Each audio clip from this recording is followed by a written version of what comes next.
Então tem esse livro aqui, por exemplo, de James S. Anderson.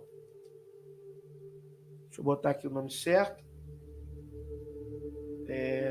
James S. Anderson. Esse livro aqui, ó. Isso aqui é uma obra-prima. Ele mostra achado arqueológico, ele faz exegese, ele traz outros especialistas para falar dentro do seu livro. Monotheism and Yahweh's Appropriation of Baal. Ele abre os textos de Ugarit. Ele abre os textos de Ugarit, compara com textos bíblicos, ele mostra as tabuinhas cuneiformes, as tabuinhas de Ugarit. Tábuas estas que são muito mais antigas que os textos bíblicos. Até os confessionais assumem isso. Mas você não vai ver o seu arqueólogo favorito falando de Ugarit, porque se ele falar e você começar a ler, o que ele ensinou todos esses anos vai pro ralo. Agora, o que eu ensinei, não. Eu não. Porque quando eu soube disso, dessas coisas, a primeira coisa que eu fiz é passar para frente, é transmitir.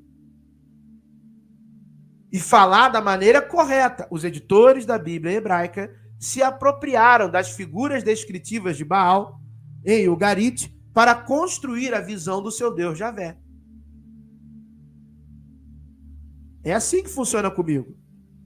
Eu trabalho aqui com livros que têm dados e informações científicas.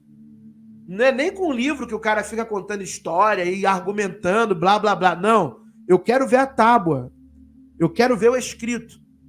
Eu quero ver quais foram os arqueólogos que levaram aquela tábua para o laboratório, porque a arqueologia hoje não é feita mais dando opinião, como era no século XIX. Um bando de arqueólogo olhando para o achado com a mão no queixo. Pela descrição, deve ser do século VII. Não é mais assim. A arqueologia hoje é feita em laboratório, equipamento eletrônico, com banco de dados, análise química, não é só carbono 14. E o método de carbono 14 evoluiu. Não é aquele método da década de 60. Já evoluiu. Hoje trabalha com tecnologia de ponta, avançado. Então, quando o cara fala assim, carbono 14 não é tão preciso. Cara, dá pena. Como se esse aparelhinho aqui que foi inventado, vamos dizer que isso aqui é o aparelho, em 1960 é o mesmo aparelhinho que eu estou usando até hoje. Não. Hoje em dia é ultra super preciso. Já sabem até a faixa, até que ponto dá para datar. E aí usa-se outros tipos de equipamento. Hoje existe laboratório de arqueologia, laboratório. Parece que você está entrando na NASA. Tem que botar touca, botar roupa branca, botar não sei o quê, botar pé, para não contaminar o ambiente, para não contaminar as análises arqueológicas. Mudou. Mas será mesmo que há um interesse do arqueólogo favorito falar isso? Será mesmo que há um interesse de ir para dentro de um laboratório de arqueologia, mundo afora, e falar, galera, isso é um laboratório de arqueologia. Esse é o equipamento tal. Uma vez eu coloquei aqui na comunidade o endereço dos laboratórios de arqueologia, os métodos de datação, já coloquei aqui na comunidade do canal, para a galera entender. Não é mais na opinião, não é no olho. Eu fiz um vídeo mostrando o professor Irving, ele analisando a tabuinha com a epopeia de Atrahasis. Eu mostrei aqui no canal. Ele dentro do laboratório de arqueologia do Museu Britânico. E ele botou a tabuinha, ele bota a tabuinha dentro de um aparelho, passa um laserzinho, pip, já vem toda a tradução, a datação do material, possível datação do material, o tipo de escrita. E é o doutor Irving, um cara que manja muito de línguas antigas, sumério, acadiano, hebraico e por aí vai. PhD. Ele trabalha para o Museu Britânico. Ele foi premiado pela tradução da epopeia de Atrahasis. E ele mostrou como é o laboratório do Museu Britânico. Ele praticamente Não traduziu nada. Ele só conferiu a tradução da inteligência artificial. E isso está no YouTube. Eu mostrei isso aqui, porque isso está no canal do YouTube do Museu Britânico, do Museu de Londres. Está lá o professor Irving dentro do laboratório, mostrando como funciona um laboratório. Ele botando a pedrinha lá com a mão dele e a inteligência artificial, a eletrônica, a tecnologia fazendo a mágica acontecer. Por que que, então, em podcasts, quando eu vou lá falar, eu não falo isso para o público leigo? Pessoal, não, realmente, olha, o sininho de Ciro é verdade, porque isso. Olha, pessoal, as tábuas ugaríticas verdadeiramente foram escritas antes da Bíblia. Então, isso aqui, eu mostro na igreja, eu mostro em qualquer lugar, porque eu não preciso mentir. Não tem necessidade de ser mentiroso. Um outro livro bom também, esse aqui, ó.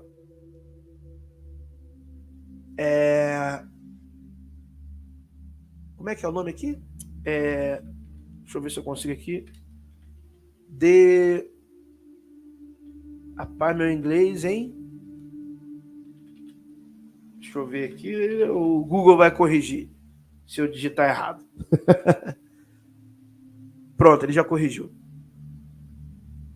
Ah, não, volta. Cadê? Aqui, esse livro aqui. Isso aqui, uma obra excelente.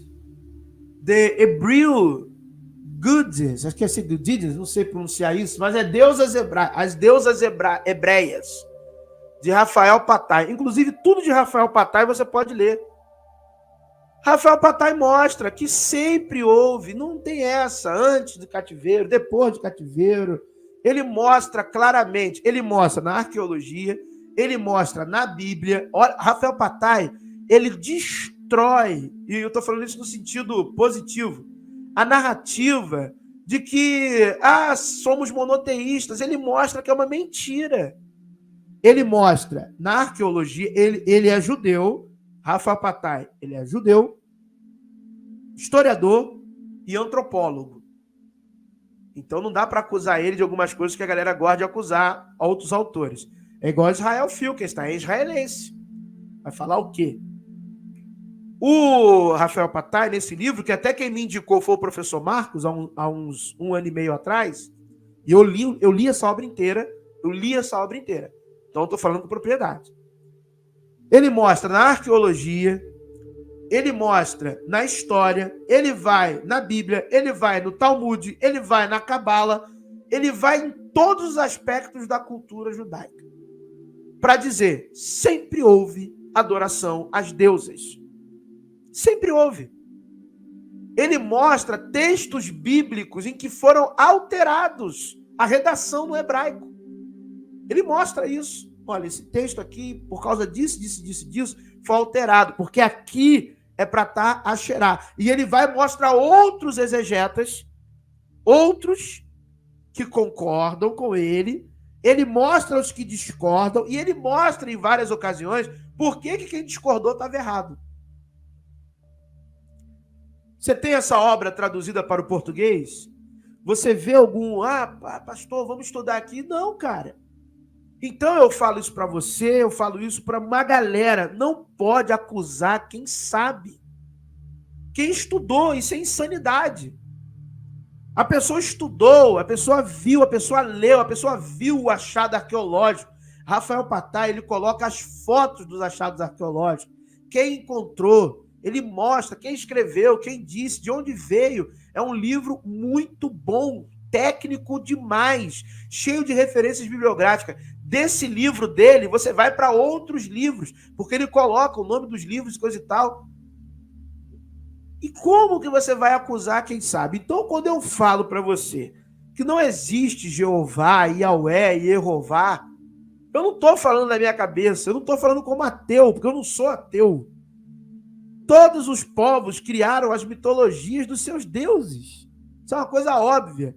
E Yahvé, como ele se tornou depois o Deus da guerra, o Deus da força, da imposição, da matança, da limpeza cultural, étnica, religiosa, o Yahvé não é o seu Deus. É o Deus judaíta. Cadê o tetragrama no Novo Testamento? Cadê? Cadê as descrições bélicas? As descrições bélicas de Javé na boca de Jesus? Cadê as condenações veterotestamentárias? Cadê as condenações? Cadê? Tem várias, pô. Nos Salmos dos inimigos de Javé, Jesus poderia ter dito. Não ia ter problema nenhum. Não é filho de Javé ele?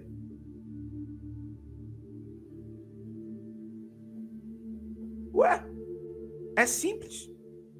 Jesus, no Novo Testamento, ele é mais filho do Deus de Enoque do que do Antigo Testamento. Filho do ancião de Dias.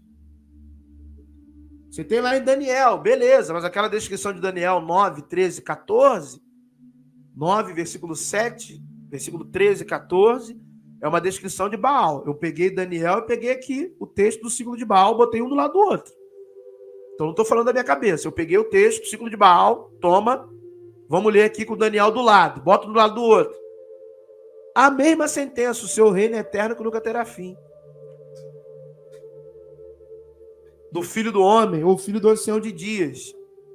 As descrições de Jesus como filho de Deus é de 1 Enoque, não tem nada a ver com o Antigo Testamento. O Antigo Testamento nem fala de um filho divino.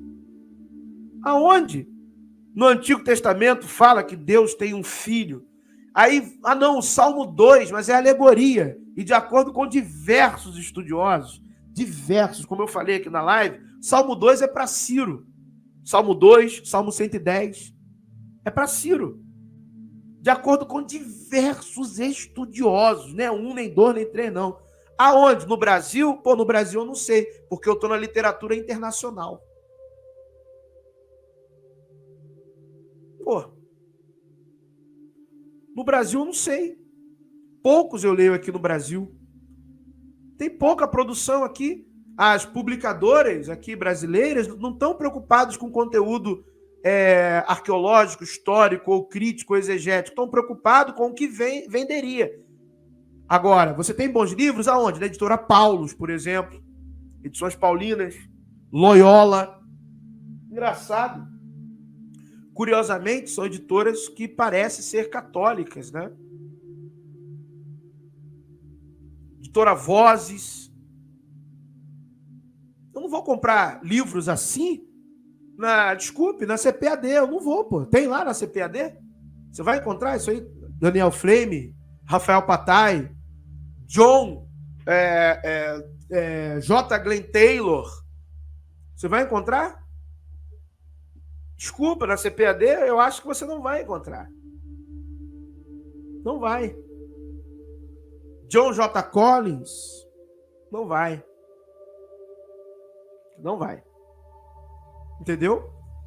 Então, fora as outros, eu vou ficar falando aqui, acadêmicos aqui, internacionais. Tem uns aqui que eu uso, que eu nem menciono o nome para eu produzir conteúdo aqui às vezes. Não porque eu não quero mencionar, que eu esqueço mesmo. Por exemplo, aqui, ó, sobre questões do Egito, tem um autor chamado Gabriel, esqueci o nome desse, Gabriel alguma coisa, fenômeno. História Bíblica e História do Egito, Ahmed Usman. Tem um livro também muito bom, eu estava até indicando ontem, Secrets of Exodus, Segredos do Êxodo. Pô, se você ler aquele livro ali, aquele livro é muito bom. Muito bom. Muito bom.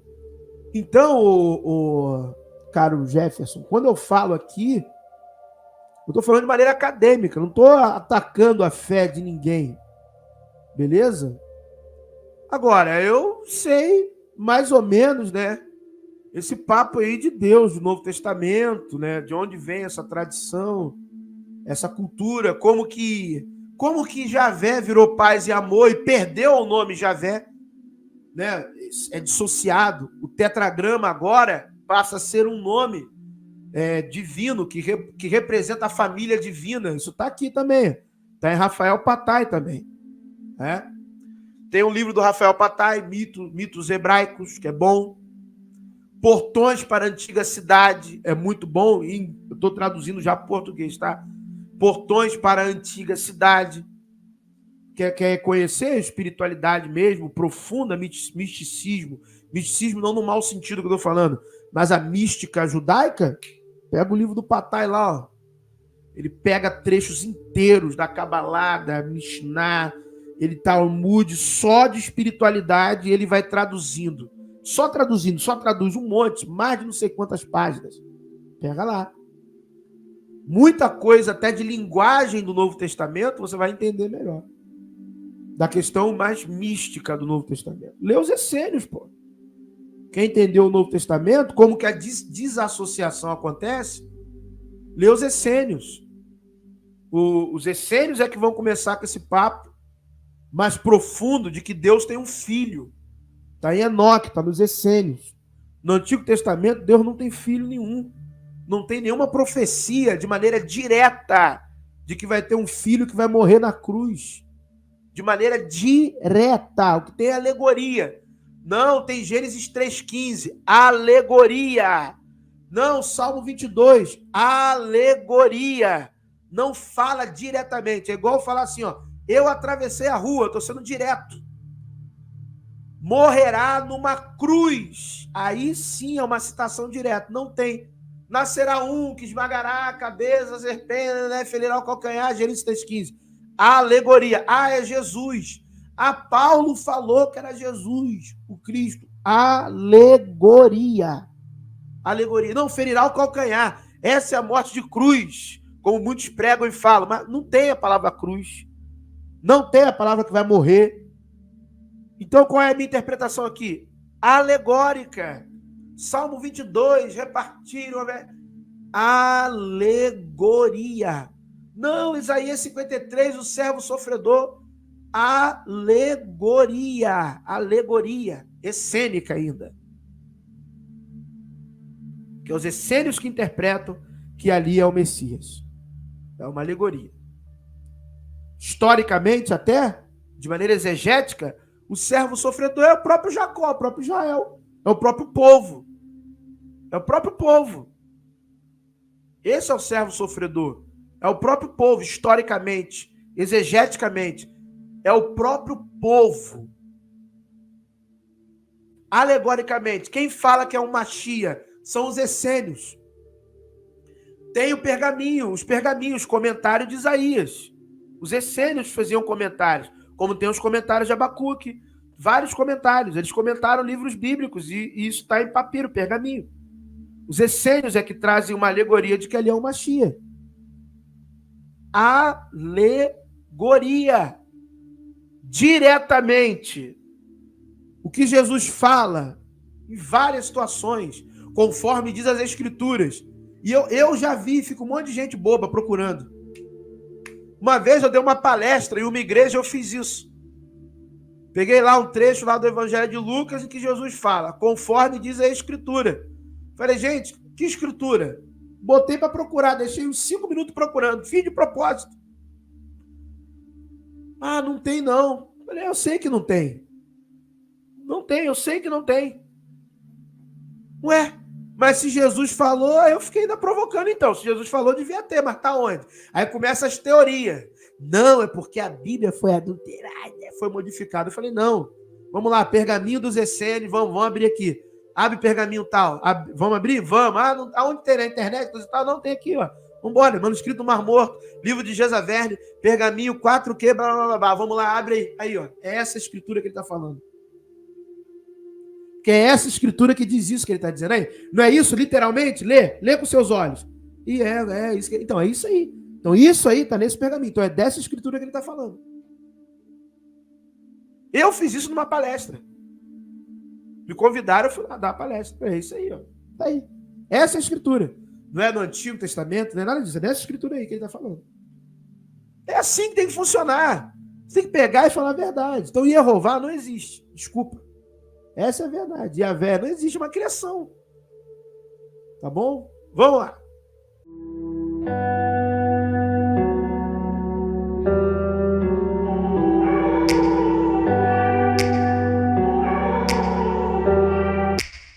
Take me back to a place where I felt at home. Take me back to a day when we weren't alone. Take me back to an Ative age o sino when the das world felt small. notificações. Way back before we blew it all. Take me back to a place where I felt at home. Take me back to a day when we weren't alone. Take me back to an age when the world felt small. Way back before we blew it all. Too many things going on, I can't keep track of them all. From people dropping a bomb to people putting up